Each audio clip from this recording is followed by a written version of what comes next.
This is how I made $750 day trading gold. And by the way, this trade was on demo, so I'm sorry. Right, it was on demo, so because I can't go sales, okay? But let's go over to it, okay? The one thing is that why did I go sales, right? If you see the 4-hour buy. So what recently happened? What was drawn liquidity? What's the objective of the market? What recently happened to the market, right? Took out liquidity from the buy side, right? So now what's the next drawn liquidity for the market? Downside, right? Now what's the next drawn liquidity to the upside? You probably think over here, but not true. You know why? There's a buy side right over here. Right, this buy side right here got respected 2 times. That's right there is a bearish movement. So yeah, the 4-hour buys and even more bearish. The 4-hour buys is bearish as well.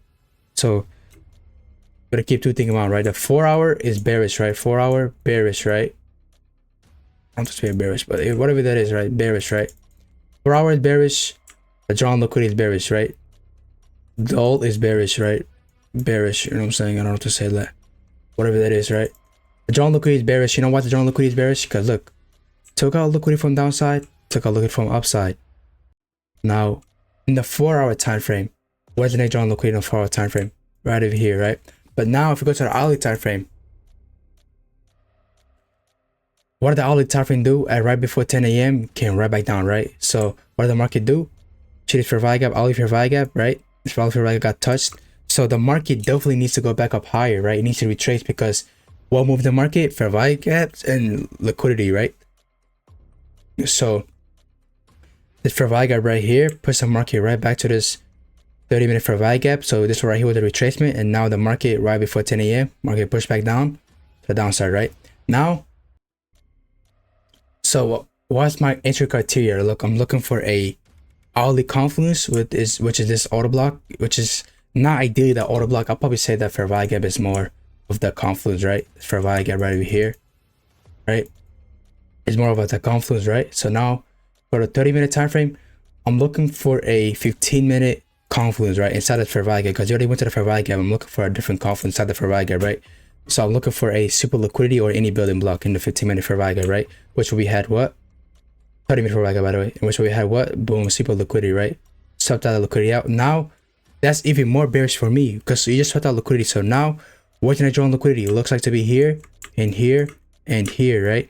But yeah, that's that. And that's my 15-minute confluence. Why am I looking for a 15-minute confluence? The hourly time frame is against the bias, right? So yeah. So prior to that, now this right here, we got 15 minute super liquidity. Now I'm looking for a 5-minute confluence, which is this sell pattern, right? Sell pattern, always make sure that the candle has to become a bearish candle, because the sell pattern, the reaction has to be a bearish candle. And yeah, it's either I could have entered here, right?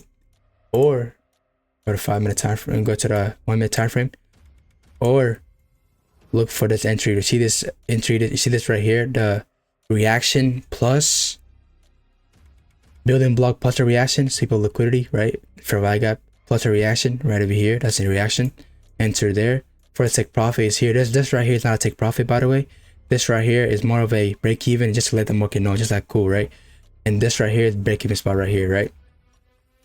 So prior to that is take profit 1 is here, take profit 2 is here. Now what is the next thing to do? I got out right here, by the way. So this is the only way I made 3% is because I got out. That's a 1%. There's 2 trades, by the way. That's right here. This is a 3% gain. I got it right here, by the way, just to let you guys know, because the market gave me a clean sweep of liquidity. So when the 15-minute time frame closed above the take profit or below the take profit, this take profit got you closed above the take profit. That to me right there is my, saying getting out the place. Yeah, so I'm out of the trade. So yeah, I'm out of the trade. Made a 3% gain.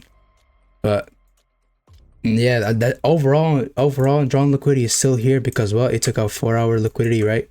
So the 4-hour drawn liquidity is still bearish because what? The 4-hour is bearish, right? And the 4-hour drawn liquidity is bearish. That's bearish movement, right? But the 4-hour, let's just say if the 4-hour is bullish, right? But the 4-hour drawn liquidity is bearish.